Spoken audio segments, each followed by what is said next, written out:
Allahu Allahu Allahu Allah Allahu Ala Nabi Muhammadin Mustafa Rasulillah sallallahu alaihi wasallam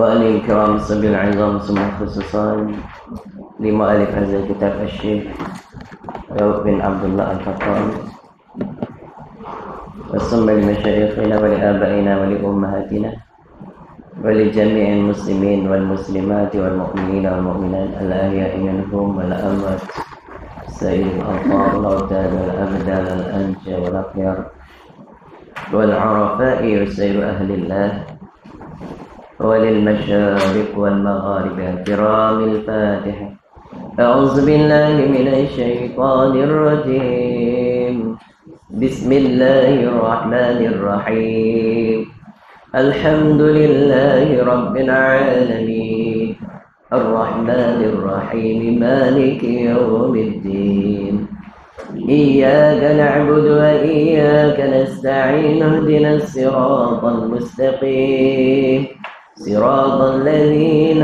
أنعمت عليهم غير المغضوب عليهم ولا الضالين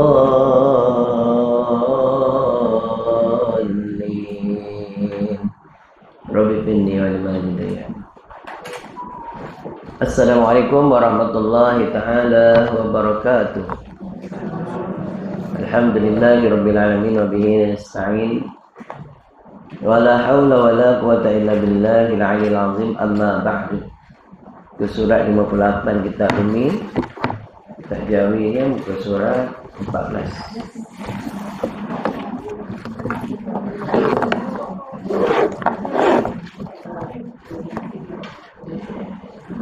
Baik, yang ke-9 daripada 9 syarat sah Fatihah yang disebut di dalam kitab ni. Adapun di dalam kitab lain dia letak 10 syarat sah suratul Fatihah, membaca suratul Fatihah.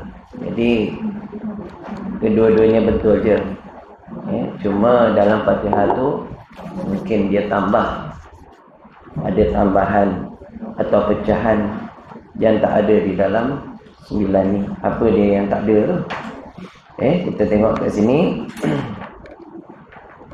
Di antaranya disyaratkan baca Fatihah tu ketika sedang berdiri.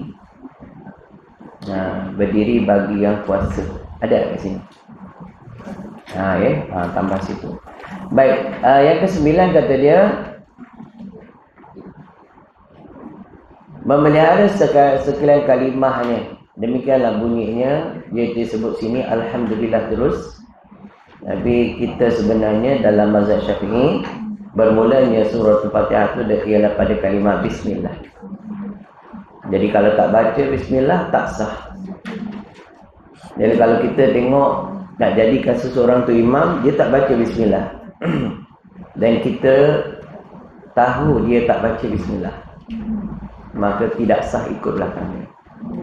Kalau tak tahu, dia boleh tanggung lagi. Dia ihtimalkan dia ni baca cuma perlahan lah, sunat bagi dia. Kita boleh ikut belakang. Itu je yang penting.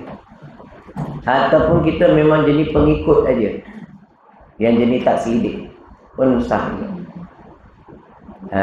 Tapi dia kena qasad zon ni, kata dia zon pada sangkaan dia orang ni bacalah. Macam tu. Qala musannifu rahimahullah ta'ala, iaitulah pada bismillahirrahmanirrahim. Cuba ikutlah saya baca ya. Bismillahirrahmanirrahim. Saya baca Asmi'. Okey, baca musyafahah lah. Okey. Cuba Bismillahirrahmanirrahim. Okey, pada kalimah la dengan ma tu pendekkan sikit. So jangan ikut lagu lama tu. Lagu tu tak mudah. Itu lagu mula belajar alif bata dulu. Bismillahirrahmanirrahim. Udah sekolah tadika. Jadi tukar lagu. Kena baca Bismillahirrahmanirrahim. Bismillahirrahmanirrahim. lalu je. Okey, cantik. Alhamdulillahi Rabbil Alamin. Alhamdulillahi Rabbil Alamin. Ar-Rahmanir Rahim. Ar-Rahmanir Rahim. Ar-Rahmanir Rahim. Ar-Rahmanir Rahim. Maliki Yawmiddin. Maliki Yawmiddin. Iyyaka na'budu wa iyyaka nasta'in. Iyyaka na'budu wa iyyaka nasta'in. Itu ada ismam situ muncul. Iyyaka na'budu wa iyyaka nasta'in muncul, menandakan huruf mim. Itu panggil ismam. Kaedah dia tak ada bunyi, muncul juga. Sikit. Ujung setelah habis bunyi. Iyyaka na'budu wa iyyaka nasta'in. Iyyaka na'budu wa iyyaka nasta'in. Ihdinas siratal mustaqim. Ihdinas siratal mustaqim. Siratal ladzina an'amta 'alaihim. Siratal ladzina an'amta 'alaihim. An'am.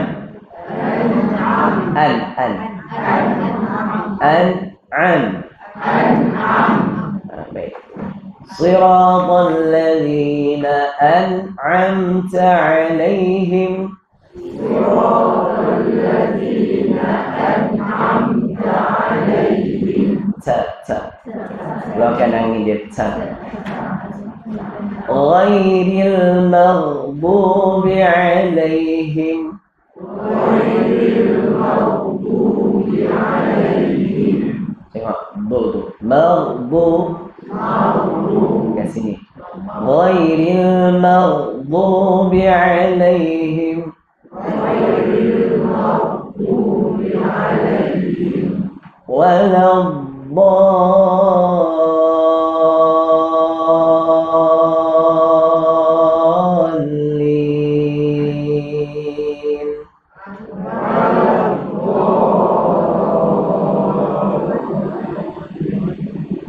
Kena henjut. Wajib henjut tu. Dal henjut. Waladdallin.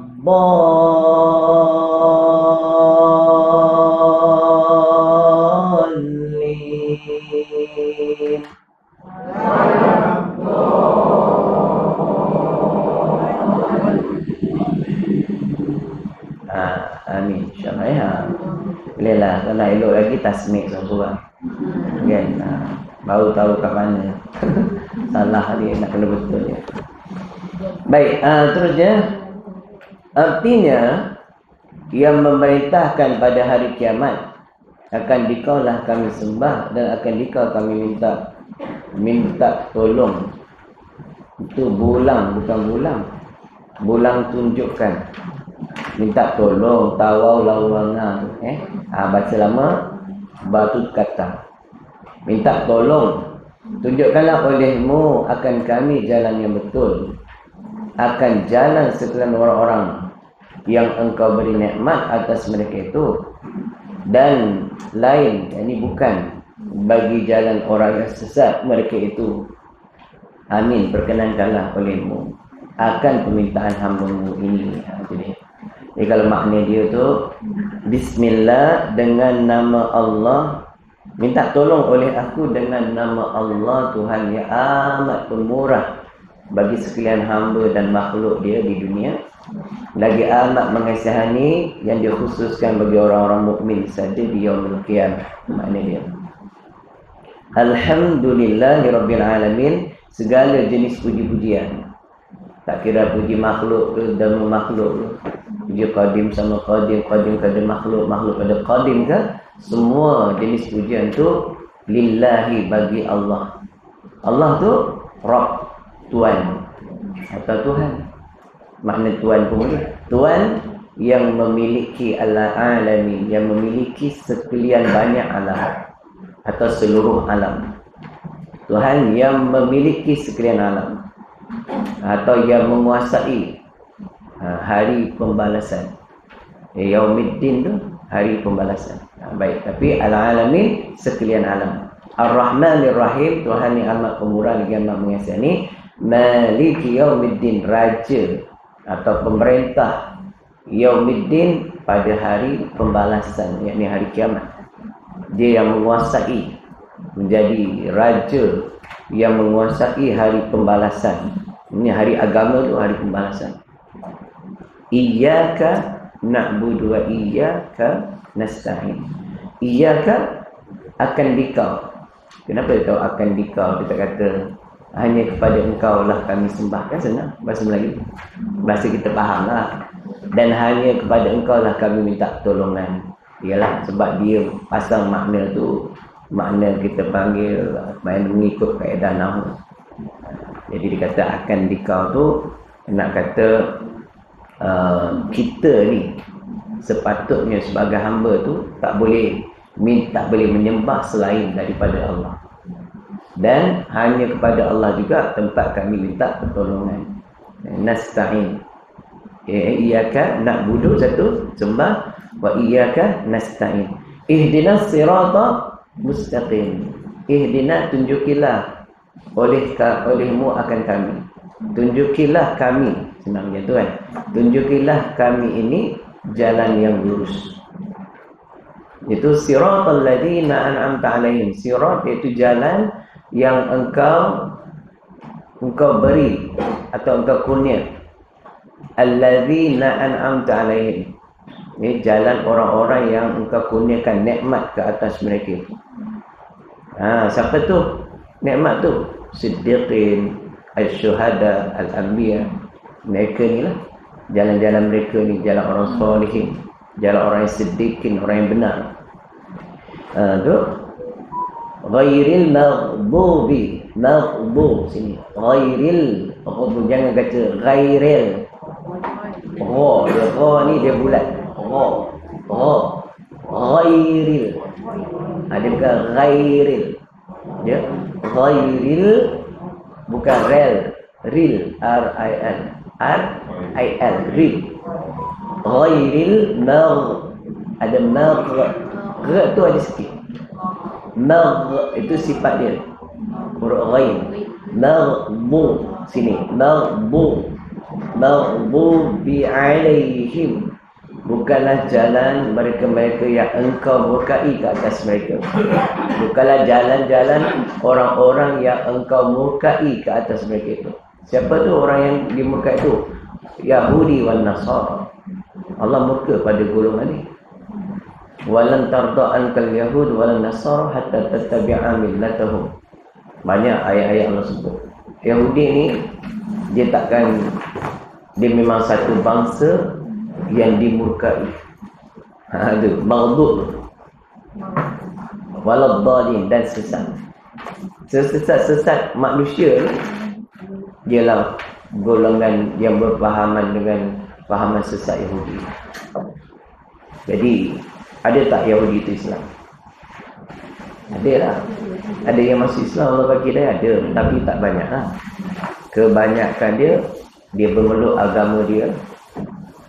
Bangsa Yahudi itu dengan agama dia jadi apa? Sekali. Dia duduk dalam kepompong dia sendiri.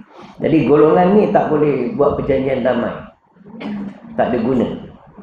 Dia memang kena perang kasih habis. Dia tak ada buat perjanjian gencatan senjata. Takkan boleh punya. Dia mesti langgar tu.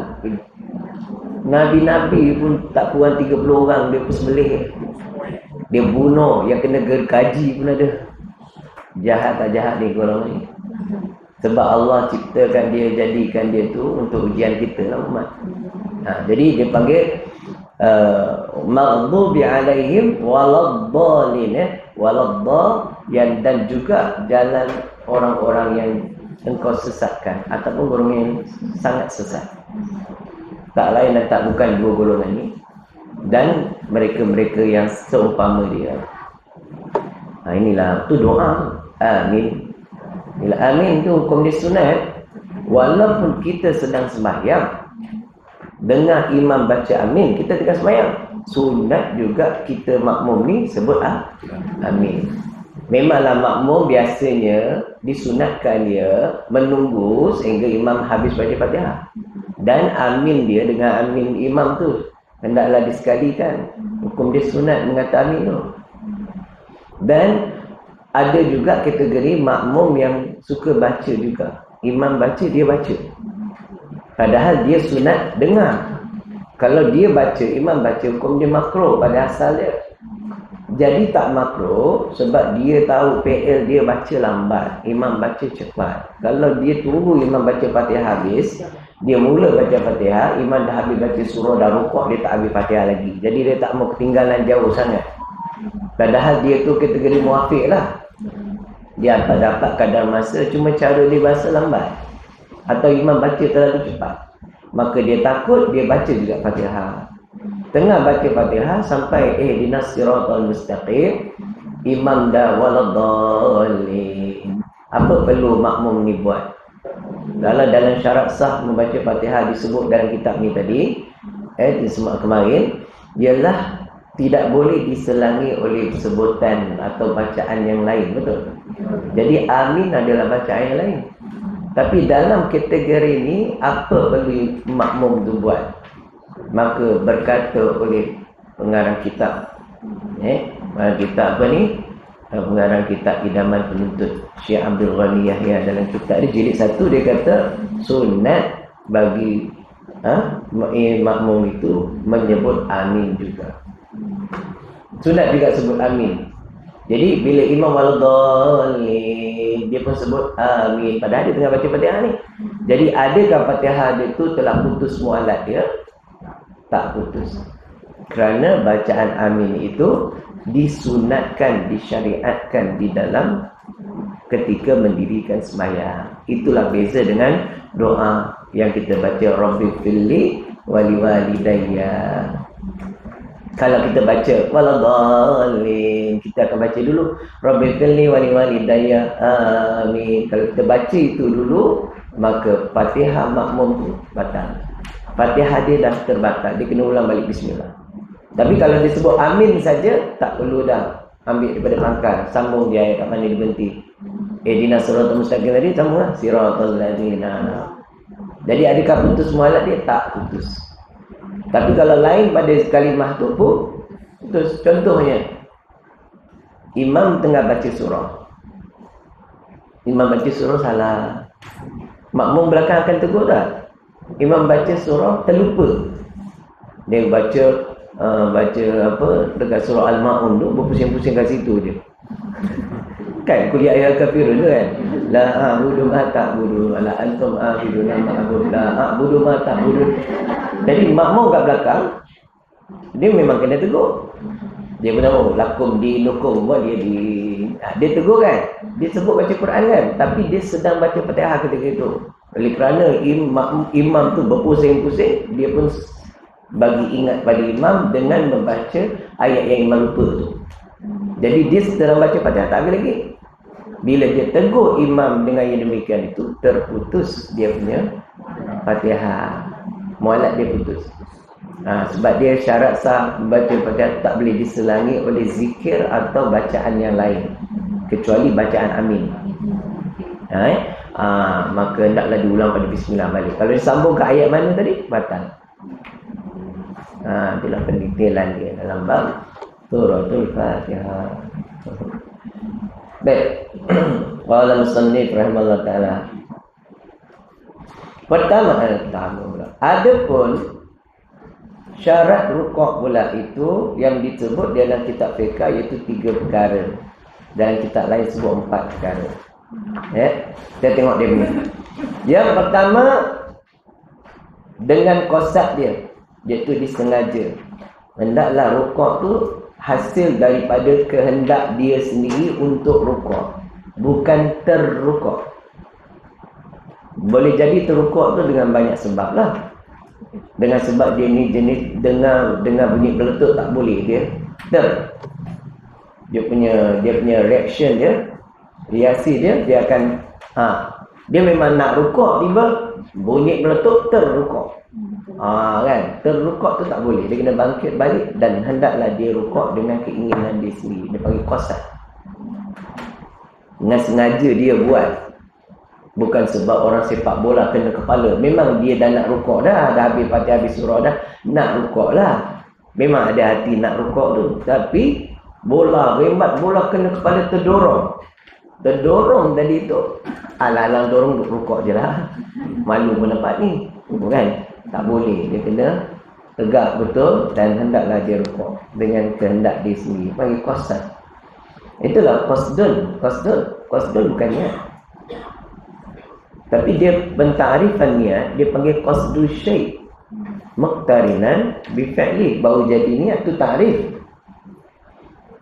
Jadi daripada sudut lughah, perkataan, percakapan, kita nak buat sesuatu dipanggil niat.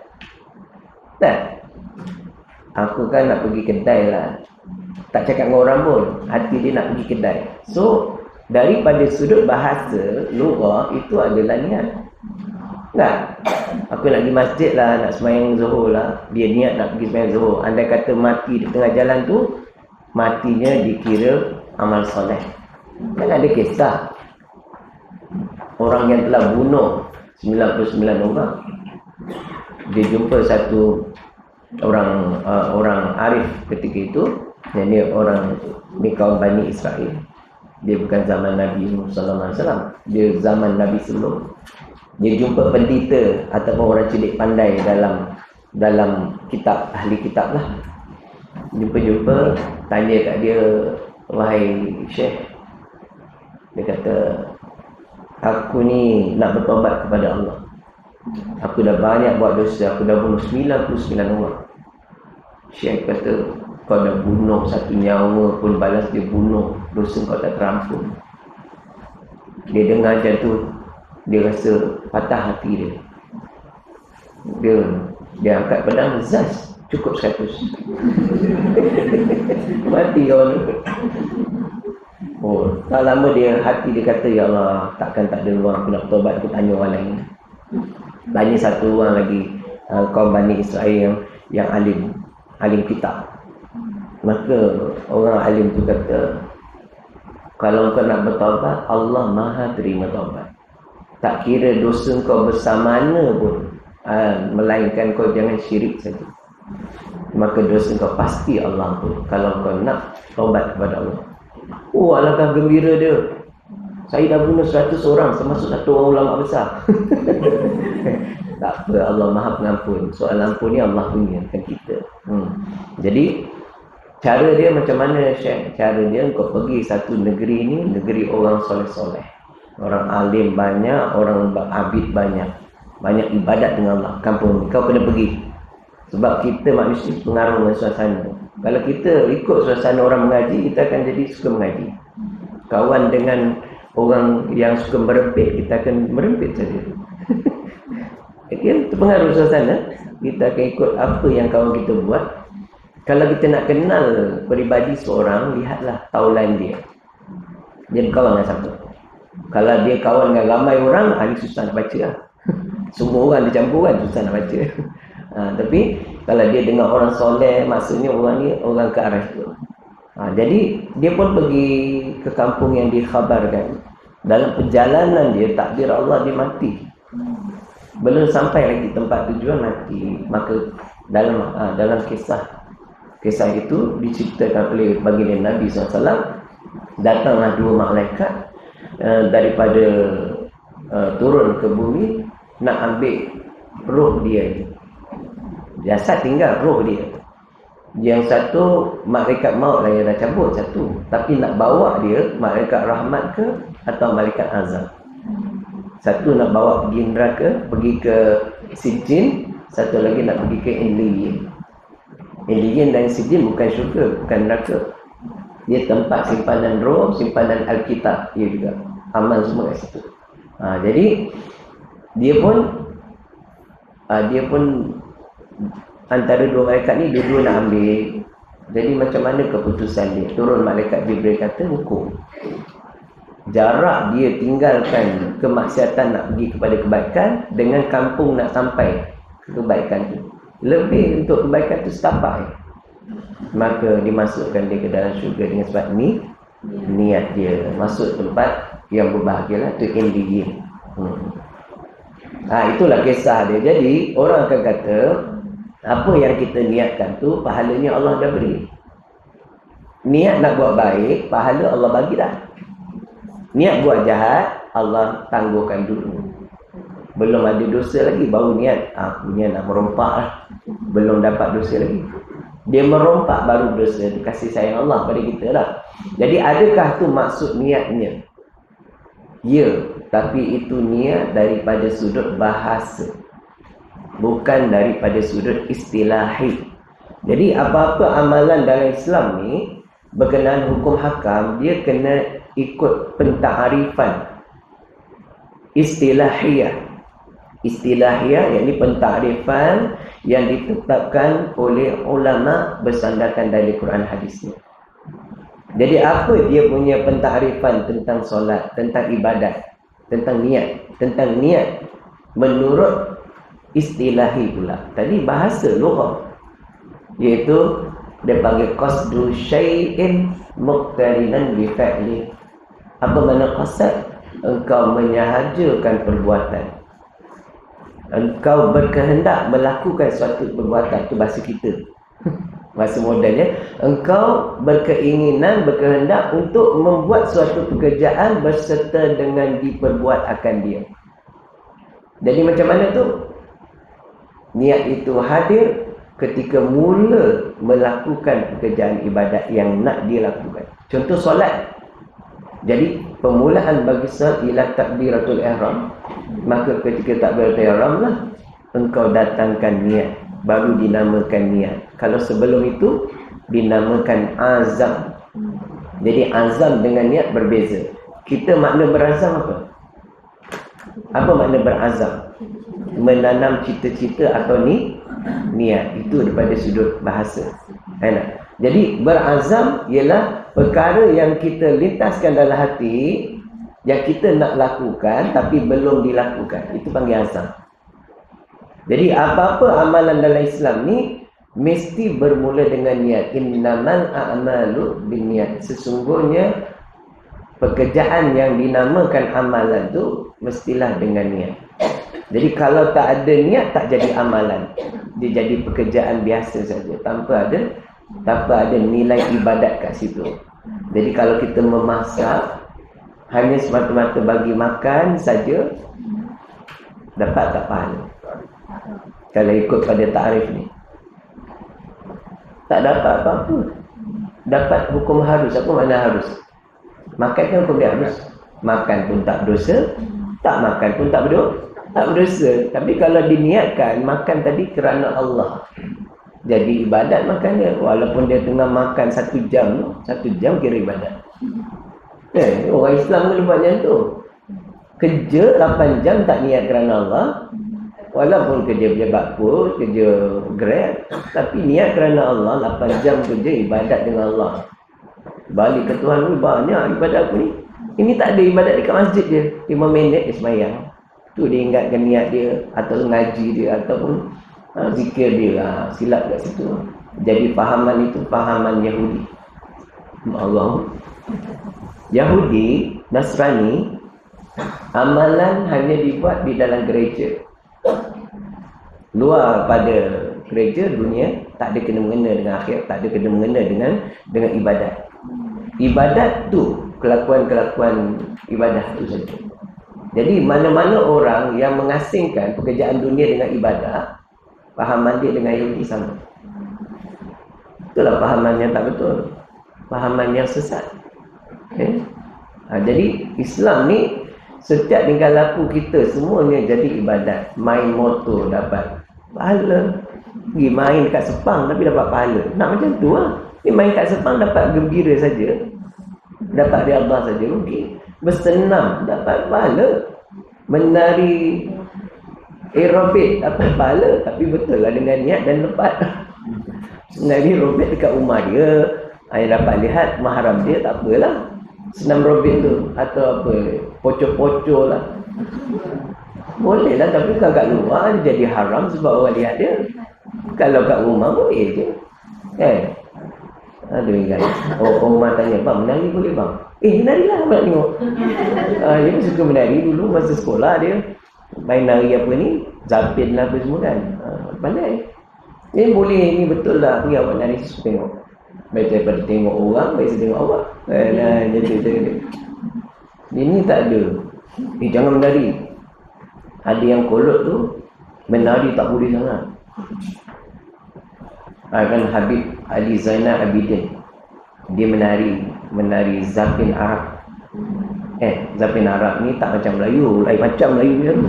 Dia just simple-simple, gembira-gembira. Marah dia. Yang marah tu ustaz dia. Dia marah ni apa? Sebagai ulama menari-nari ni. Otak dia duduk batu. Itu kan fitrah manusia ni dia. Jadi menari dia bukan melampau. Dan tak boleh melampau. Dia menari sopan lah namanya. Jadi bagi dia tu tak elok lah dia kata. Boy. Cakap aku tak tengok lagi orang menari break dance tunggang terbalik situ. Okey je. Jadi ada benda Islam bagi hiburan dia yang tak. Tapi jangan melampau lah apa pun buat. Jangan terlalu jumut lah. Sampai tak boleh menari, tak boleh apa. Ada kawan jadi macam tu. Pakai baju pendek macam ni tak boleh. Kau ustaz kau mana boleh pakai macam ni? Kau boleh pakai yang panjang. Kau pakai juga haibah. Cakap itu kau lah, kau ustaz. Aku setat kau tu. Faham? Marah ni. Tapi kalau musannif rahimahullah ta'ala. Baik, terus siringan dengan tu.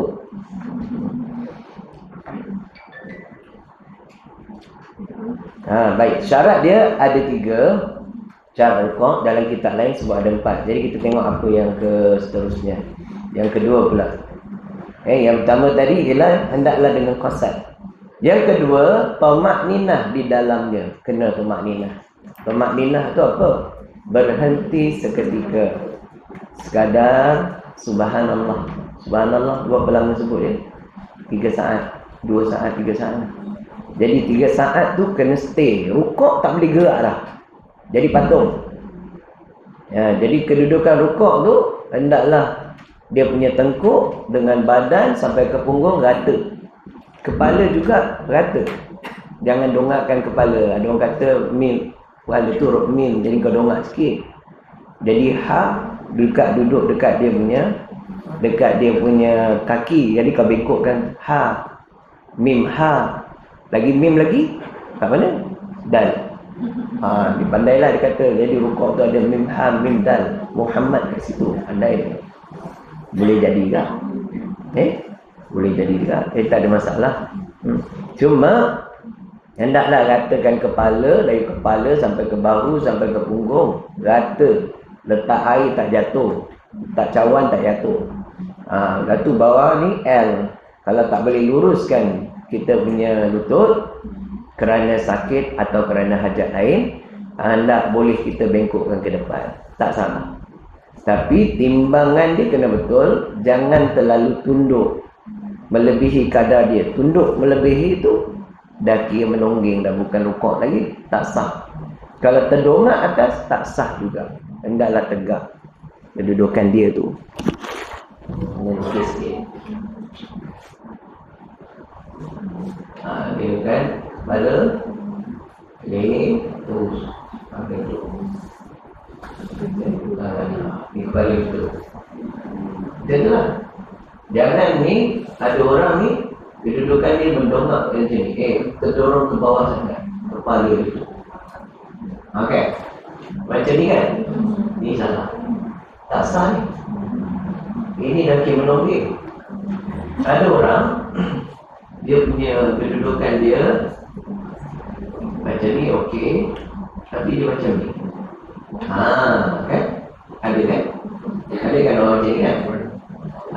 Ini boleh dengan syarat yang ini kena rata. Jangan ini tunduk juga. Macam ni. Jadi orang yang nak buat macam ni, dia kena tengok kawan, kau tengok aku buat ni betul tak? Sebab dia, benda ni dia tak boleh urus lah. Dia kena tangan dah macam tu. Tangan ni sedang kena sikit lah. Ni orang lelaki-lelaki lah, orang perempuan macam mana? Orang perempuan boleh buat macam ni? Gambar. Dia gambar sikit. Tapi dia kena pandai test lah.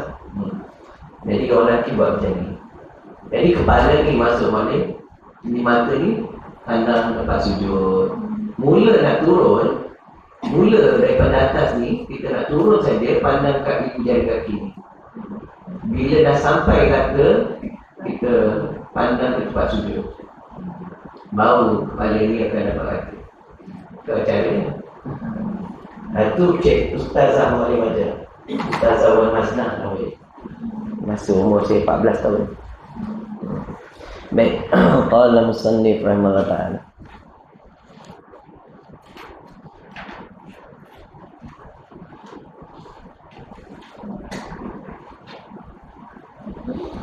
Terus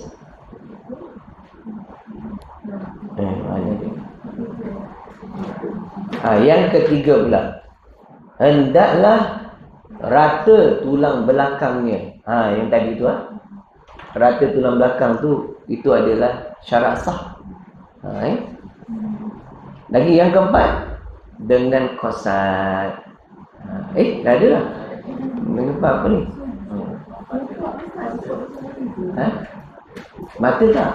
Mata tak wajib. Mata tutup mata pun tak apa. Bukan nak mesti pandang tempat sujud. Iaitu hendaklah punggung dengan kepala itu rata.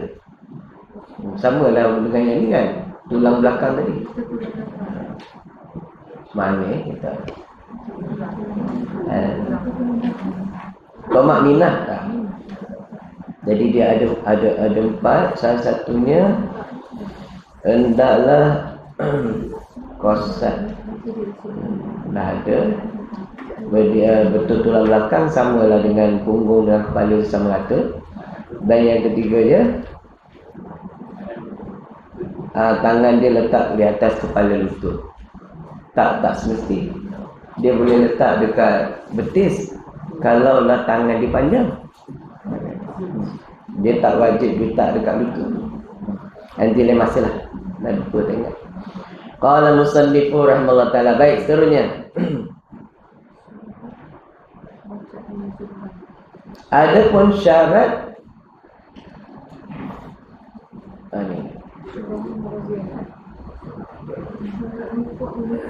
dan demikianlah bacaannya. Dia punya bacaan dia subhana rabbiyal azimi wa bihamdi. Maksud subhana tu maha suci. Maha suci Rabbi, Tuhanku, al-azimi yang maha besar atau maha agung, wa bihamdihi, dan segala puji-pujian itu tertentu baginya. Itu maksudnya. Jadi apa makna subhanallah? Dia ada dua kalimah yang sama makna tau dalam Arab ni. Banyak sebenarnya, tapi kalimah ni kalimah yang biasa kita kena pakai lah. Ni satu kalimah subhana.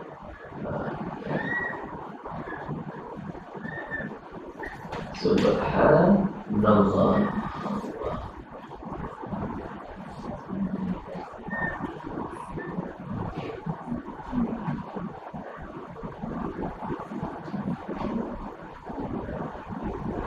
Yang satu lagi kalimah dia ialah ya Qudus. Ya Qudus salat juga.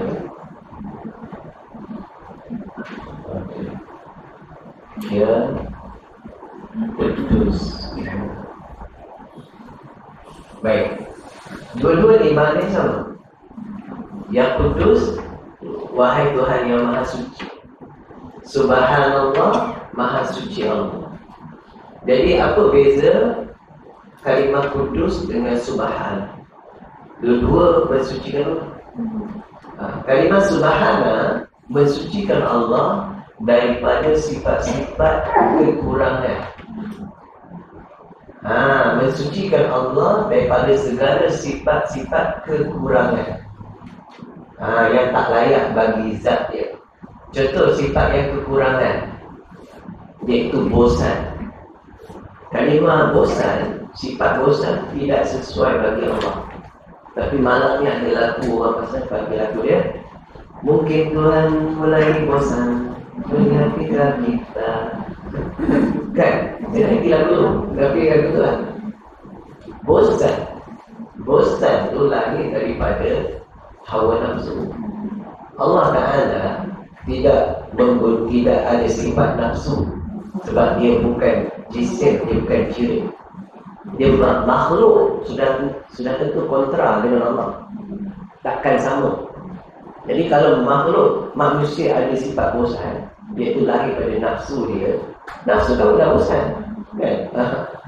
Kerja ada tempat kereta, bosan dia buat rumah jadinya, dia sendiri susunan, bosan tu kau. Ada sifat manusia. Jadi tak boleh letak pada Allah. Jadi maha suci Allah pada segala sifat-sifatnya. Sifat yang menunjukkan kelemahan. Baik, seterusnya Ya Qudus, iaitulah Tuhan yang maha suci daripada kesyirikan, sebarang persamaan sifat dengan makhluk dia, atau daripada kesyirikan. Maha suci Allah daripada adanya persamaan atau adanya satu Tuhan yang lain, seumpama dia syarikul bari. Itu tak ada. Maha suci Allah daripada segala kekurangan, sifat-sifat kekurangan, dan maha suci Allah daripada segala kesyirikan. Ya.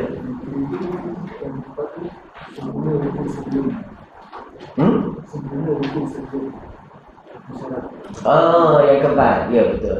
Setelah sempurna rukun sebelumnya, iaitu berdiri ketika membaca suratul Fatihah. Betul. Itu yang itulah yang cakap dah lebih. Betul. Setelah sempurna rukuk imamnya. Kalau dia bermakmum, kalau dia tak bermakmum, infradi setelah sempurna rukun sebelumnya. Betul.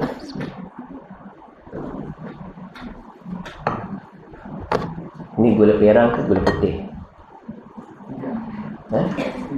Stevia. Okey, buat lagi. Dia dah lama tak minum gula putih lah. Gula putih tu racun. Bagi saya lah, bukan bagi orang. Sebab dia minum gula putih terus dapat isyarat bisa kat jari ke, kat kaki ke, walaupun minum serbuk.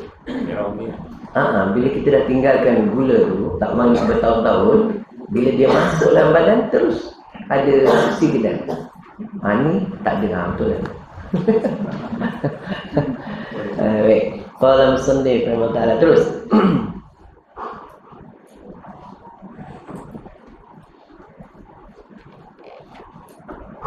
Ni baca banyak tasbih ni antara zikir kelebihan yang paling banyak Allah punya. Subhanallah bihamdihi subhanallahil azim. Ini tasbih yang sangat-sangat ajaib.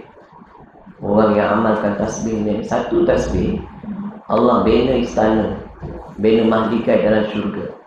Allah, antara sifat Allah, apabila diciptakan sesuatu, setiap sesuatu yang dicipta itu tidak mungkin akan tiada manfaat.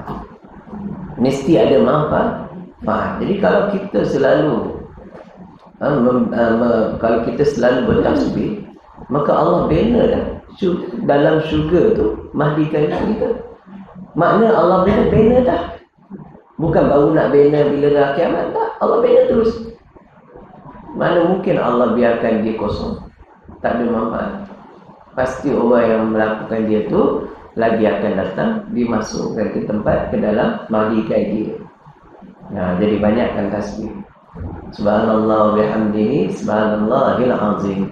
Itu banyak fadilat dia dalam hadis-hadis Nabi. Dalam kitab Fadail Amal. Orang yang bertasbih pada Allah pagi-pagi, petang-petang ni, dia punya nama tertulis di dalam syurga. Bagi malaikat sentiasa beristighfar untuk dia sampai hari kiamat. Sama dengan kalimah la ilaha illallah. Setiap kali sebut tu jadi burung hijau. Tak nampak burung hijau tu terbang mengelilingi arsy sampai yaumil kiamah sambil mengucap istighfar untuk orang yang baca. Satu la ilaha illallah dengan syarat, kata pengarang kita Kashful Ghaibiyah, dengan syarat dipanjangkan kalimat la ilaha illallah. Jadi dah dia terbang. Ikhlas lah satu lagi. Kan? Amalan apa nak kena ikhlas lah. Yang pahala nak sampai, nak jadi ibadat, nak jadi fadilat ni kena ikhlas. Kecuali selawat. Selawat walaupun tak ikhlas, tetap Allah bagi juga kelebihan. Itu beza selawat. Lain tak? Amal apa pun tak boleh riak, tak boleh ujub, tak boleh suma'ah. Kemudian kena ikhlas. Itu syaratnya. Amalan melainkan selawat Nabi. Selawat Nabi sambil riak pun diberi pahala, diberi kelebihan. Sambil riak. Apalagi tak riak. Kebanyakan orang baca selawat riak lah. Sebab dia nak lagu-lagu kan suara. Buat baca Barzanji kan kena lagu. Suara siapa yang sedap tu bangga kan. Selawat kan. Selawat kasidah Radinul Mu'ayyad. Masuk main kasidah kan gembira semua ni. Tak tahu makna pun. Dapat tak? Pahala dapat. Rahmat Allah dapat 10 kali ganda. Pahala 10 kali ganda.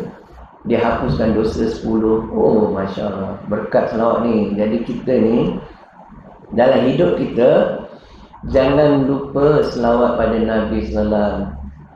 Saya elok-elok ni selawat lah. Paling kurang pun 100. Terbaik kita buat ni, lagi banyak lagi baik. Iza kana aksara fa'lan, kana aksara fadlan. Apabila adalah banyak kelakuan, perbuatan, ini banyak zikir, buat 100,000, buat 1,000, 10,000, banyaklah, maka banyak juga kelebihan dan pahala. Nah, itu kaedah dia.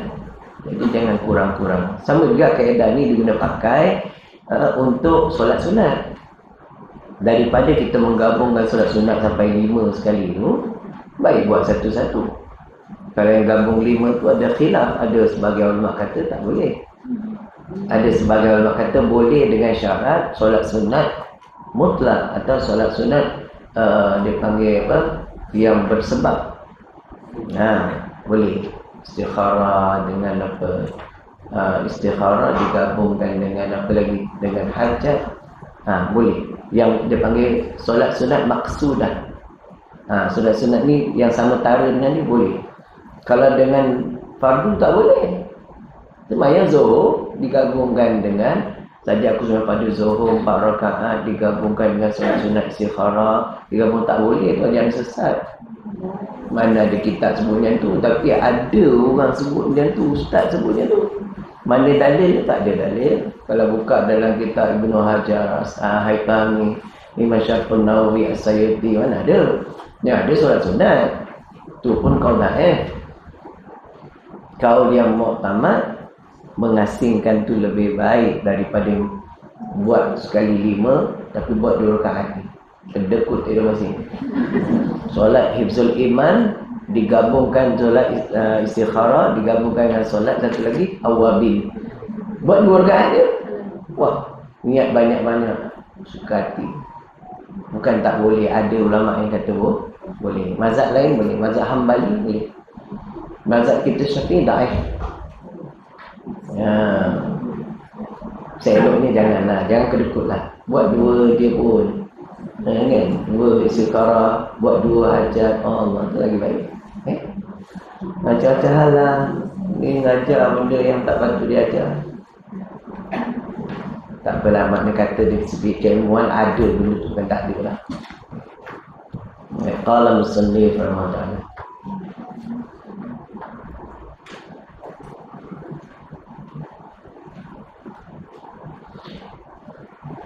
Baik, seterusnya ada pun syarat sah i'tidal tu yang tersebut dalam kitab Ihya Ulumuddin, iaitu 3 perkara. I'tidal 3 perkara. Dalam kitab lain 4 juga, termasuk yang tadi tu.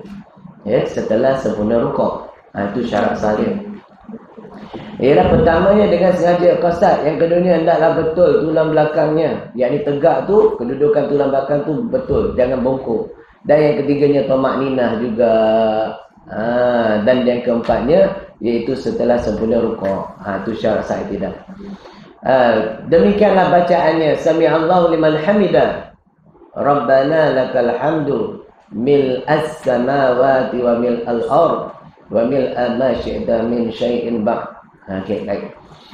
Bacaan yang disunatkan semasa kita bangkit daripada kepala pada rukuk tu, bangkit saja sunat baca Sami'allahu liman hamidah. Tak kira dia imam ke, dia makmum ke, dalam mazhab Syafi'i, kedua-duanya sunat sebut Sami'allahu liman hamidah. Selepas tegak tulang belakang, mana dah tegak dah, barulah sunat baca Rabbana lakal hamdu, paling pendek lah. Kalau baik lagi sambunglah panjang sampai kepada min syai'in ba'd. Maknanya telah didengar oleh Allah Ta'ala. Sami Allah mana telah mendengar oleh Allah Ta'ala, liman bagi barang siapa hamidah yang telah memuji dia. Bagi barang siapa yang memuji dia. Maha suci engkau, hai Tuhanku, yang memenuhi akan 7 petala langit dan memenuhi akan 7 petala bumi dan memenuh akan barang yang engkau kehendaki daripada suatu. Kemudian pada keduanya, kemudian daripada langit dan bumi ada lagi yang kita tahu, memenuhi itu juga segala puji-pujian terhadap Allah. Di alam malakut a'la, malakut sufla, alam dipanggil alam lahut, alam hahut, alam jabarut semua. Alam musannif ada pun syarat sujud itu. Syarat sujud itu yang tersebut dalam kitab Tukhfah dan Nihayah bagi Syekh Ramli, Syekh Ibn Hajar, iaitu 7 perkara. Ada 7. Betul. Pertamanya, sujud tu hendaklah dengan qasad, disengajakan.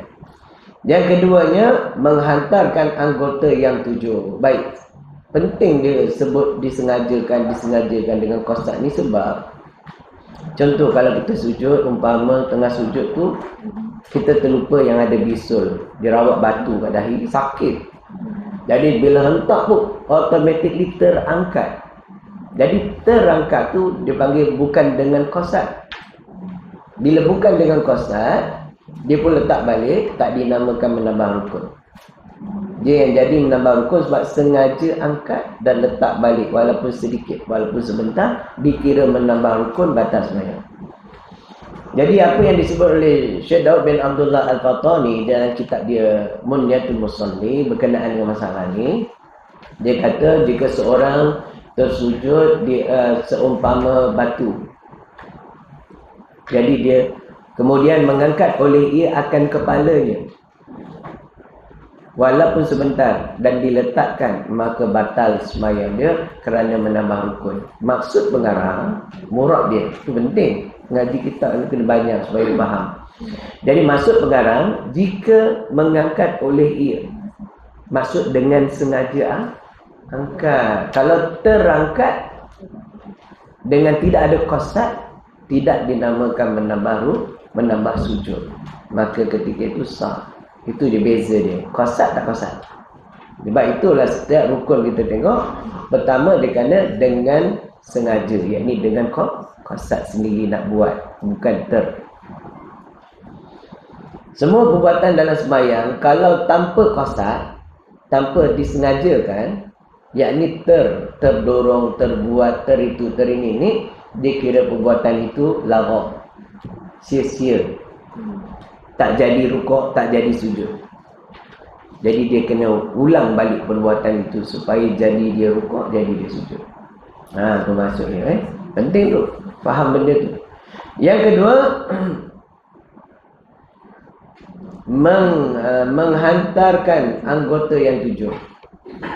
Menghantar anggota yang 7 ni adalah meletakkan anggota 7 dahi, 2 telapak tangan, 2 lutut dan 2 ibu jari kaki paling kurang.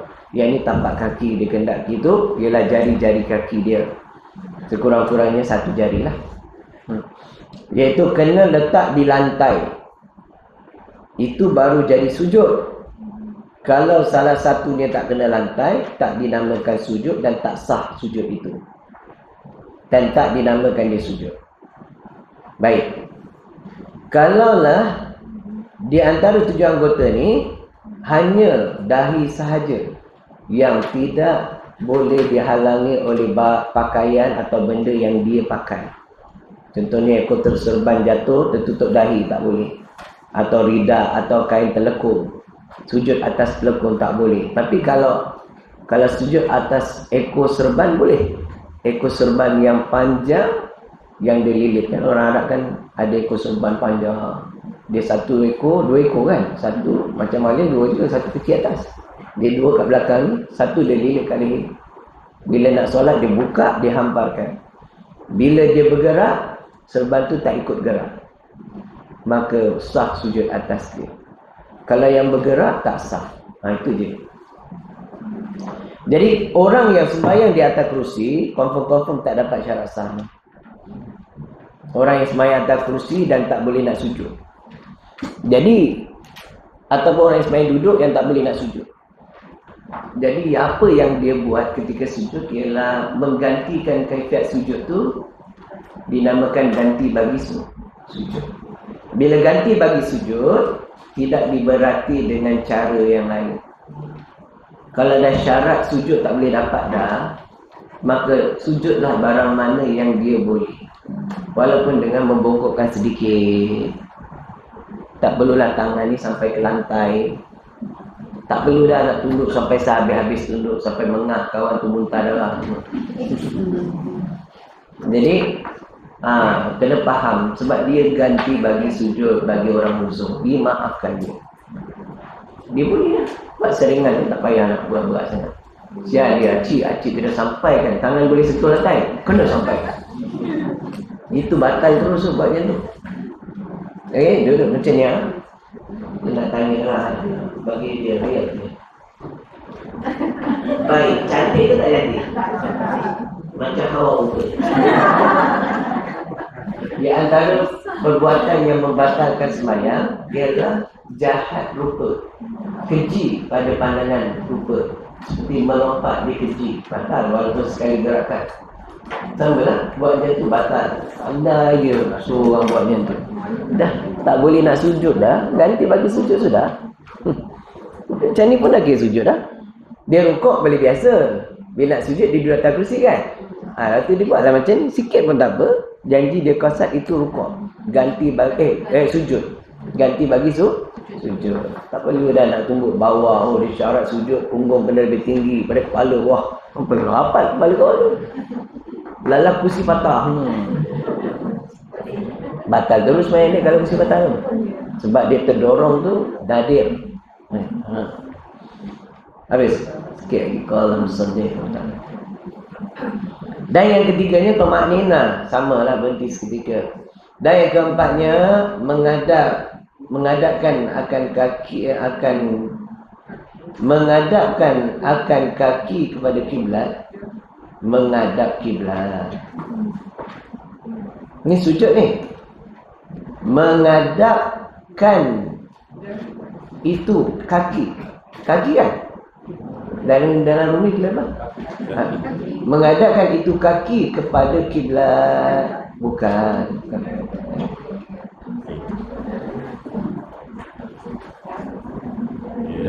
Dia kendaki di sini ialah jari kaki.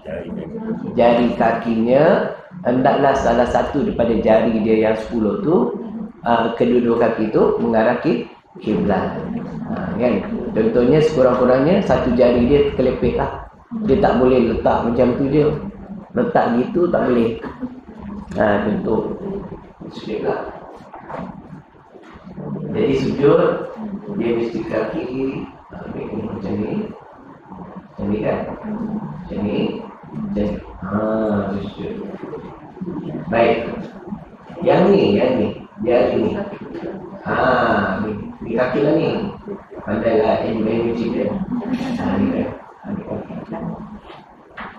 Itulah.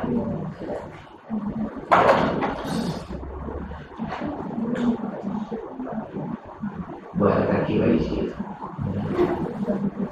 Ni jari ni. Tu dia, benteng kan. Jari ni penting ni. Okay, jangan kita straight begitu jangan. Nanti tak kena. Jangan straight kena. Jangan. Dia kena betulkan. Sebab dia penting kena dekat bawah. Kalau dia letak macam tu tak kena. Kalau dia tegak mungkin kena lah. Kalau tegak separuh boleh kena kan. Tapi tak dinamakan perut jari pun tak kena perut jari.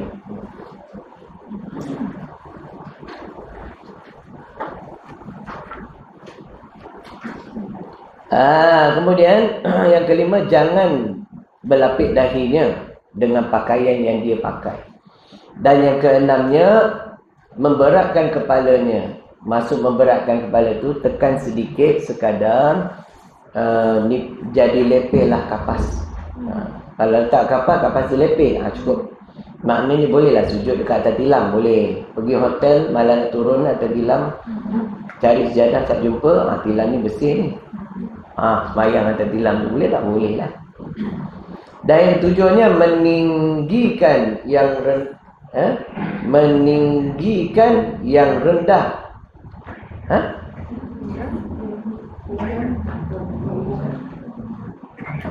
Yang ketujuh, jangan meninggikan yang rendah.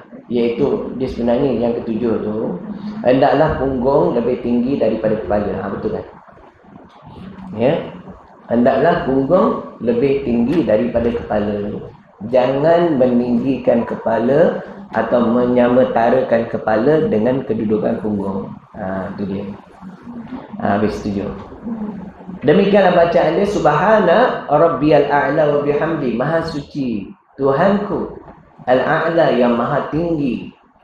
Maha tinggi itu iaitu nisbah kepada kebesaran, ketinggian pangkat darjat untuk A'la wa bihamdi, dan juga segala puji-pujian tertentu bagi dia. Baik, sekurang-kurangnya 3 kali. Sekurang-kurangnya 3 kali. Bukan sekurang-kurangnya 3 kali. Sekurang-kurang bacaan dia 3 kali. Dan hukum membaca dia sunat. Maknanya maha suci Allah dengan pujinya, kemudian bangkit daripada sujud. Demikianlah bacanya. Wallahu a'lam bishawab. Panjang. Seterusnya nanti kita sambung. Ada soalan tak? Solat Ya. selalu dia begini. Saya selesai solat berjemaah di masjid. Di masjid. Kemudian saya balik. Baring. Balik. Okey, balik rumah. Lepas isteri dan anak. Banyak isteri. Isteri dan anak, okey. Isteri dan anak saya belum solat Isyak. Jadi saya cakap dengan dia waktu solat saya imamkan balik. Solat balik, imamkan diorang pula. Boleh ke? Saya buatnya. Baguslah ya. Baik. Dalam soal solat berjemaah, hukum solat berjemaah tu iaitu sunat muakkadah. Sunat yang sangat diberati. Kemudian bila seseorang itu pada permulaan sembahyang dia hanya dapat sembahyang seorang diri atau sembahyang jemaah tapi tak ramai, tiba-tiba dia dapati ada jemaah yang datang lebih ramai daripada itu, hukum dia sunat mengulangi sembahyang itu. Bukan wajib dah, wajib dah lepas, sunat mengulangi. Tapi dalam masalah ni, dia kat masjid dah confirm ramai. Bila dia balik, dia tengok family belum lagi sembahyang, tapi jumlah family dah tentu lebih sedikit pada jemaah masjid. Jadi apa hukum dia nak sembahyang juga, bahkan nak mengimami mereka? Hukumnya harus boleh. Dengan syarat jangan niat maknanya membatalkan sembahyang yang lalu dan buat sembahyang sekarang, tak boleh. Apa maksud dia? Mana niat dia buat itu, saya mana sambil apa isyaratnya apa? Nak kata imam mari. Boleh. Jadi imam pun boleh. Satu sebab nak mentarbiyah, yang kedua sebab nakkan fadilat jemaah juga tu, iaitu berjemaah bersama family. Ikutnya boleh yang demikian. Kalau boleh tak saya melazimi tiap-tiap hari? Menjadikan dia satu kelaziman. Jadi saya cakap dengan perempuan anak dia yang semayang tu balikkan dia semayang. Siap cakap dengan dia. Jadi kau orang yang semayang dulu. Dia apa dia pergi semayang rumah tu, tunggu yang semayang dulu. Ni semua anak perempuan lah maksudnya. Ya? Semua anak perempuan lah tu. Anak perempuan dengan isteri lah. Finalah. Kalau anak lelaki tak boleh buat macam tu. So dia otomatik. Ni kalau anak perempuan semua kerana nakkan fadail amal tu boleh. So saya boleh melazim. Tiap-tiap hari. Rajin boleh, tak ada masalah. Setiap semayang fardu yang kita buat berlebihan, seperti qada semayang yang berlebihan, dia jadi sunat. Kan kita tak tahu berapa banyak kena qada ni. Dia qada lah. Walaupun dah terlebih qada ni dapat nilaian pahala sunat. Itu beza dia. Tapi yang tak boleh disebut oleh Syekh Daud bin Abdullah Qatani dalam kitab Musalli, orang itu sembahyang Jumaat, berjemaah di masjid, tapi hati dia was-was. Aku rasa tak cukup bilangan 40 orang ahli Jumaat. Dalam masjid ada 500 orang, tapi dia punya sangkaan ahli Jumaat tak ada. Jadi sembahyang tu dia sangkakan tak sah. Bila tak sah, kemudian dia sembahyang juga. Kemudian lepas dia sembahyang Jumaat, dia buat zuhur pula. Yang ni kata Syekh Daud bin Abdullah Al-Fatani, haram lagi tiada sah. Sebab apa? Sebab dasarnya dia dah tak dapat syarat sah dah. Syarat sah Jumaat apa? Cukup bilangan 40 orang ahli Jumaat. Ni tak dapat dah, memang tak sah. Dia sembahyang juga apa-apa. Hendaklah terus buat zuhur. Dalam bab ni. Okey, tak bolehlah dia kata aku nak cover lah, aku tak berkeyakinan lah orang kampung aku ni ada. Walaupun ramai 100 orang, aku rasa tak cukup lah. Dia orang ni ada baca perjalanan tak betul, rukun sembahyang tak tahu. Dia kaji dengan tu, kemudian dia ikut juga sembahyang Jumaat. Asalnya dah tak salah. Itu yang tak diperbolehkan. Jadi jangan ada niat macam tu lah, sembahyang sah. Tak payah nak ulang balik dah. Bab solatnya dah sah. Itu dasarnya. Wallahu a'lam bisawab. Tu dalam bab Jumaat. Kalau bab Jumaat sedap dibahas dalam. Ustaz, apa kita setuju ni? Kadang-kadang kita tengok kita sebut dengan kita kita tolak lepas santai tolak Bagi ke depan sikit lah. boleh tak? Boleh dengan syarat gerakan itu tidak berturut-turut sehingga 3 kali. Maksudnya sekali lah tolak, walaupun jalannya lama, okey sekali. Kan? Alina, kita tak ngari. Jadi. Itu baik. Boleh. Kadang kita nak timbang kan. Dan ke belakang sikit, alamak, seksa kepala. Sikit. Boleh. Lain? Ya.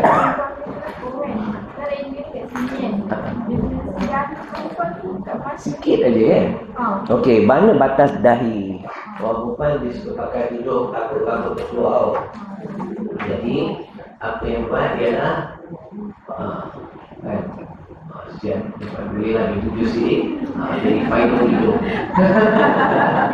Okey, ini kan dahi kan. Okey, tudung kita akan letak kat sini. Jadi sini mata lah. Ini mungkin dahi walaupun sikit. Sini dahi. Sini dahi tapi dah separuh lah. Dia pakai tudung kan. Siapa lagi? Jadi walaupun ada sedikit ni daripada mata ni, kening mata ke atas ni, daripada tubuh rambut sini ini adalah dahi. Ni dahi. So kalau ditutup sini kena, tak apa. Tak kena sini boleh. Boleh. Jadi dahi tak ni lah. Tak sujud atas dahi. Hidung sunat kena lantai. Sunat kena tempat sujud lah. Kalau dia sakit dia senang tak payahlah kena. Lain? Rukuk. Ya. Jika pandang kaki tak dapat pahala sunat. Sebab pandang ke tempat sujud itu sunat. Kalau tak pandang, dia tolak mata pun tak apa, tak batal sembahyang, tak dapat pahala lah. Lain? Ya. Tadi tu Ustaz tu kan? Ingat Ustaz tu kan? Ada kan? Itu boleh merosak kaki dah. Jika seseorang itu sebut beriktikad yang Tuhan ada sifat bosan, batal akidah. Waliyahzubillah. Jaga sikit sebab dia sifat kekurangan. Mana layak bagi Allah mempunyai sifat kekurangan.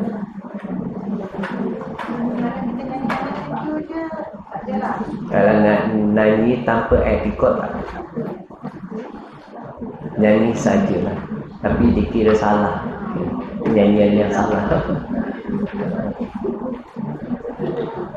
Dia kalau dia nyanyi iaitu menggunakan perkataan tu. Salah satu yang membatalkan akidah ialah berkata-kata menggunakan perkataan yang menyalahi syak, menyalahi akidah itu sendiri. So termasuk walaupun dia tak ada apa, saja-saja kan, melainkan orang yang jahil. Ya, orang yang jahil hukumnya haram sebab dia tak tahu hukum. Tak sama dengan orang yang dah tahu tapi masih bercakap lagi, boleh batal akidah. Jadi dah tahu kan, tak payah nyanyi lah. Nyanyi banyak lagu lain lagi, lagu ikan, kekek, lagu itu. Banyak ada. Fatihah. Kita sendiri ada tu berjamaah. Sebelum menyebut amin tu, memang ada sunat tu.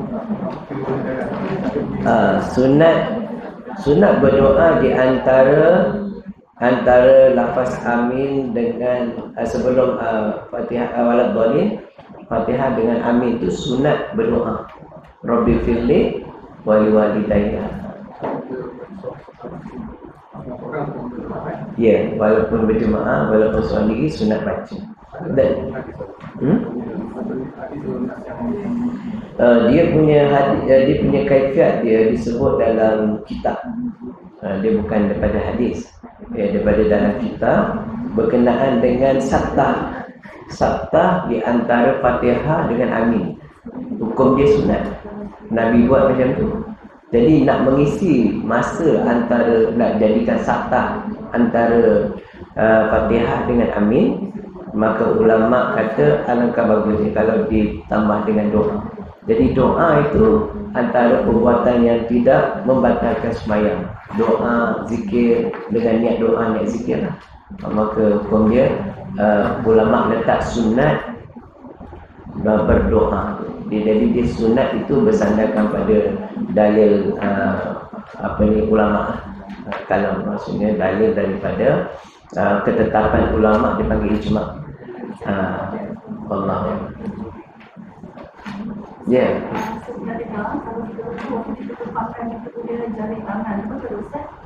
Kalau kita oh baik. Waktu kita rukuk, hendaklah jari kita tu berpegang kepada kepala lutut. Jadi jangan dirapatkan. Hendaklah direnggang kadar biasa. Dia pegang kepala lutut tu. Dan menghancurkan dia ke bawah. Dia pegang, menghancurkan ke bawah, bukan ke keliling. Jadi letak tapak tangan tu dekat kepala lutut.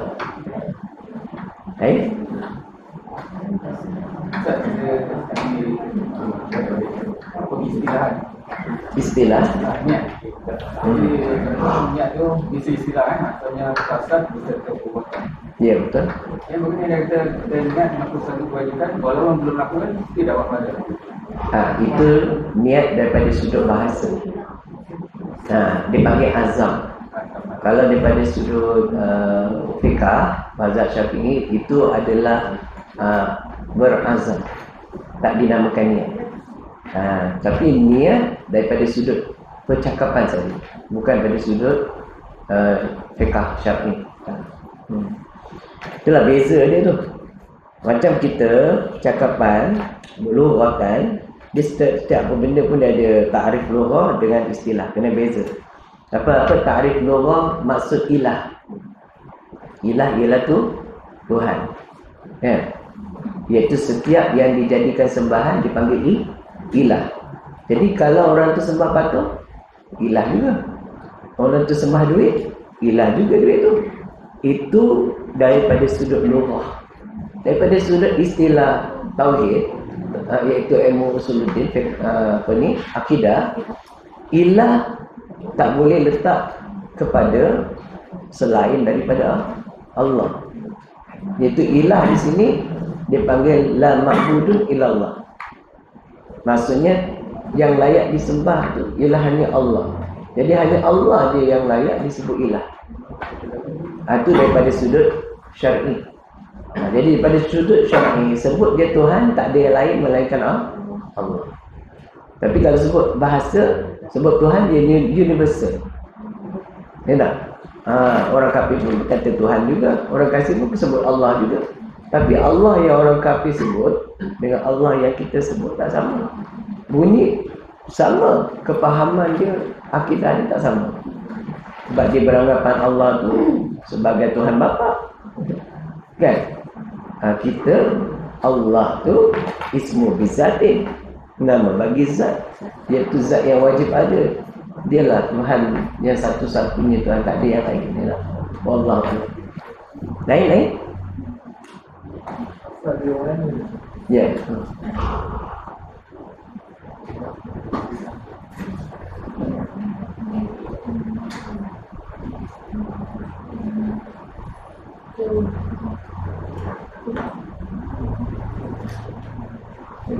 Jauh soalan.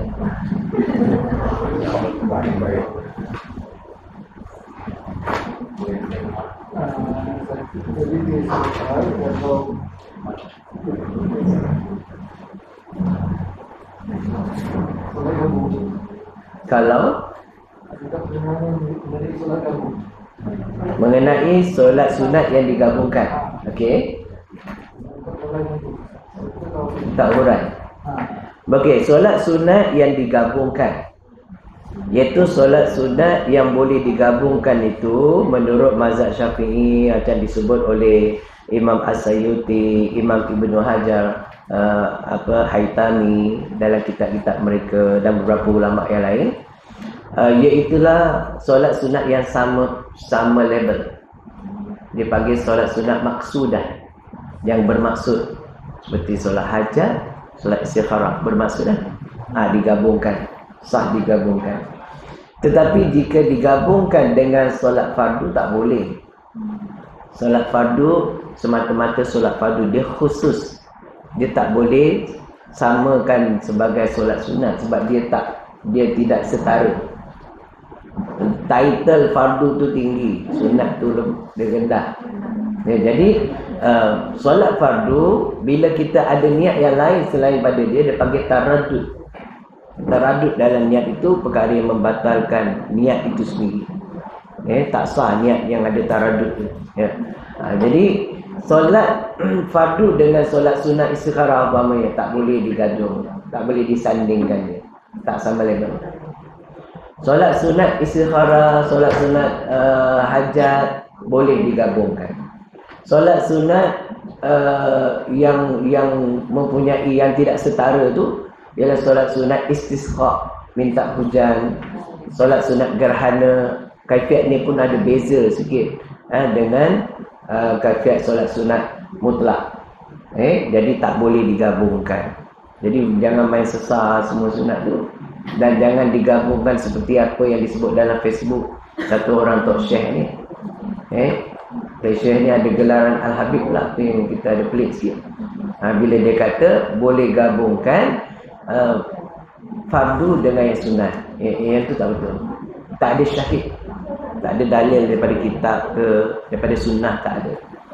Dalil kitab pun tak ada, dalil sunnah pun tak ada. Wahabi pun boleh bantai dia. Kan? Wahabi kata dia lagi sedap ke bantai Imam Mahdi kan? Wallahu a'lam bissawab. Yang Ustaz kita disebutkan dulu. Macam solat contohnya kata pakai kita buat solat sunat Aidil Masjid dengan duha kan. Ya. Disebutkan Dua-dua sekali. Saja aku sembahyang sunat tahiyatul masjid digabungkan atau dihubungkan dengan sembahyang sunat duha 2 rakaat kerana Allah Taala. Boleh? Boleh lah. Tapi dia buat 2 rakaat je. Sebenarnya tahiyatul masjid kalau nak gabungkan dengan solat sunat abad solat sunat qabliyah, tak payah niat pun sebenarnya tahiyatul masjid tu. Bila kita buat saja solat sunat qabliyah, pahala tahiyatul masjid tu dah dapat sekali dah. Sebab tahiyatul masjid ialah menghormati masjid. Bila menghormati masjid, cara menghormati masjid tu 2 cara. Pertama dengan mendirikan 2 solat. Tak kira solat apa. Lebih aula buat solat dia sendiri. Kan? Yang dia khususkan namanya tahiyatul masjid. Tapi kalau tak, dia buat qabliyah, maka termasuk di dalamnya dah tahiyatul masjid. Tak perlu niat 2 dah. Jadi andai kata dia nak niat 2, boleh lah. Boleh lah duha dengan tahiyat tadi, qabliyah dengan tahiyat tadi. Tak ada masalah lah. Wallahu kalau dia dulu bagi tahiyat awal dekat rakaat pertama. Okay. Bila seseorang itu meletakkan rukun bukan pada tempatnya dengan jalan lupa, tak sengaja, maka tidak membatalkan sembahyang, tapi sunat dia sujud sahwi. Itu je. Kalau dia tak sujud sahwi, sah juga sembahyang dia. Tak ada masalah. Jangan merubahkan rukun. Rukun ketika berdiri dibuatnya ketika duduk umpamanya. Wallahu a'lam. Baik, tengah berdiri dia baca tahiyat. Waduh. Apa dia ingat dah tahiyat dah. Kan tak sengaja tak apa. Tak batal. Baik? Lagi bertanya tentang tidak ini dengan salah satu dengan orang yang dari amat Israel lah. Jadi isu sekarang yang kita berhubungan kuasa ni, banyak negara-negara Arab sekarang ni tengah proses normalisasi. Boleh tahu dengan Israel, mana dia kan musuh orang macam mana? Komen. Ini masalah negara. Masalah dunia kan. Negara Arab bergabung dengan Israel. Normalisasi. Mana tak ada isu lah tu kau punya hal lah. Jadi dengan kita orang ni masih ada bisnes apa semua lah. Dia macam ni lah. Itu tandanya umat Islam tak bersatu hati lah. Tak bersatu hati, ukhuwah tak ada, ukhuwah Islamiah tak ada. Itu sebab jadi macam tu. Daripada dulu lagi. Kalau tak dah lama dah Israel tu dah habis, dah hancur lah. Keliling dia semua negara, kebanyakan orang Islam situ. Kalau serang ni habis kan, tapi tak nak, masing-masing tu lah. Sebab orang panggil akhir zaman ni, Allah memang akan jadikan jalan cerita dia macam tu. Sebab last kali kita akan perang dengan dia. Yang dapat tumpaskan dia tadi siapa nanti? Imam Mahdi tadi. Dengan baru boleh ditumpas. Selain pada tu tak adalah perang-perang kena kita umat Islam selamanya. Sebelum sampai saat tu memang kena zalim ni lah. Allah sebut dalam Quran, innal ladzina kafaru, semuanya orang kafir ni. Semua orang kafir tu fa ulaika humuz zalimun. Ialah mereka tu adalah orang-orang yang zalim. Wal kafiru, dan bermula orang kafir tu, banyak ayat Quran tu adalah orang-orang yang zalim. Allah kata orang kafir tu orang zalim. Heran kalau ada orang kata istilah dia orang kafir yang adil. Yang adil lebih baik kita ambil daripada orang Islam yang zalim. Mana ada? Allah kata orang kafir semua zalim, kau kata ada adil. Kalau adil pun pada sudut pandangan kita, dia tak adil pada sudut diri dia. Dan tentu menzalimi diri dia sebab tak iman tu. Boleh pula bagi istilah yang menyalahi Quran. Boleh. Allah kata orang kafir zalim. Lah kita berpandai. Allah yang cipta orang kafir tu. Boleh pula orang buat teori sendiri kan. Dia tu kategori al-babal. Nak berpolitik, politik lah, tapi jangan sampai menyalahi Quran. Nah, kan itu lah. Wallahu a'lam. Ya. Ada pandangan ni. Ha. Boykot. Arab Saudi pun harus diboykot. Sebab Bukan betul dia kata Arab Saudi harus diboykot. Kau tak boleh pergi umrah dan haji. Diboykot. Sebab apa? Arab Saudi sekarang dah bertengok dengan maksiatnya dan membantu Israel. oh, jadi boykot tak payah pergi. Boykot tak pergi. Tapi dijawab dengan orang boleh mana? Sebab haji itu Ya. pun Ya. tak boleh tak buat. Betul tu dia sebenarnya boykot tu salah satu tanda kita protes. Okey. Jadi kalau tak dapat melakukan semua, jangan tinggalkan semua kaedah dia. Okey. Apa yang kita mampu untuk boykot supaya adalah kesannya kepada Israel, kepada orang Yahudi ni. Yang kita mampu, kita buatlah. Tapi yang tak boleh nak boykot, contohnya urusan pergi umrah dan haji, mana boleh nak boykotnya sebab dia melibatkan hukum syarak kan. Tak perlu untuk tak pergi rugi tak pergi awak rugi, tak dapat buat ibadat dah. Kalau macam tu kalau kita pegang, banyak benda kita kena buat. Daripada kau boykot pergi ke kerajaan Arab Saudi tu, baik kau boykot pakai iPhone, iPad segala macam ni. Boykot jangan pakai, bagi kat malim. Kan? Faham tu? Yang tu dia tak nak. Banyak benda boleh boykot. Boykot lah, order online. Boykot McD, KFC, jangan pergi. Ni ya, Budi mabuk punya. Dia order online beratur surat dia. Tengok dalam TikTok. Allah. Orang tanya, apa kita bukan negeri? Kadang kita tahu negeri itu menyumbang kepada zakat, menyumbang kepada pendapatan. Ya. Jadi kalau kita bukan negeri itu pun Kesan.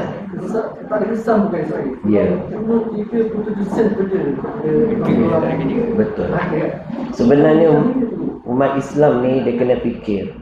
Satu sumber rezeki gaji tu, KFC, McDonald ni berapa banyak pekerja dia orang Islam. Majoriti lah. Semua ada PPF, ada sosok, ada gaji. Andai kata awak boykot sampai dia tutup, berapa orang yang tak ada kerja, yang tak boleh bagi makan anak bini, yang nak berkahwin tak dapat kumpul duit. Dosa guys.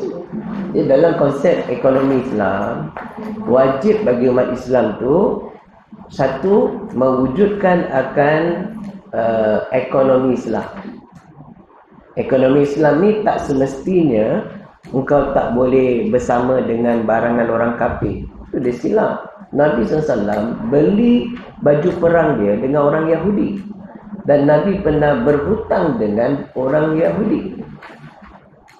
So, Nabi tak boykot pun. Bukan suka hati dia boykot. Yelah nak protes lah, geramnya pasal lah. Dia sepatutnya jangan boykot. Kau daftar nama, pergi perang sana. Dapat syahid lah. Itu baru betul boykot. Kan main mak order McD bang. Orderkan bang, malam sampai. Memang punya kaki lah. Malu online kan. Janganlah dia hypocrite kat situ. Tapi bagi maklim, ada kalau boleh buat sedikit, baguslah. Tanda protes bagus dan tak bagus. Cuma jangan melampau. Tengok siapa yang bawa dia. Yang bawa siapa. Okey, baju perang tu produk orang Yahudi. So, Nabi beli, sahabat beli. Jadi hasil duit tu datang ke orang Yahudi, perang Nabi balik. Bukan dia perang. Yahudi Madinah langgar perjanjian. Perang siapa? Perang dengan Nabi balik. Ada Nabi boykot ke? Nah, kalau kita fikir, jadi ni McDonald, KFC semua, duit sampai ke sana bunuh orang Islam. Banyak dia lain, rokok lagi tak nak pula. Rokok kena boykot lah. Cuma bagi maklim buat yang betul lah. Boikot tu boleh bukan tak boleh, tapi jangan pandang satu aspek apa penuh luas. Buat cara yang boleh lah, cara yang bagus. Lagi baik boikot Tesco. Dalam dia dah confirm ada apa? Ada arak semua. Tu 7-Eleven ada arak, tak boikot. Kan.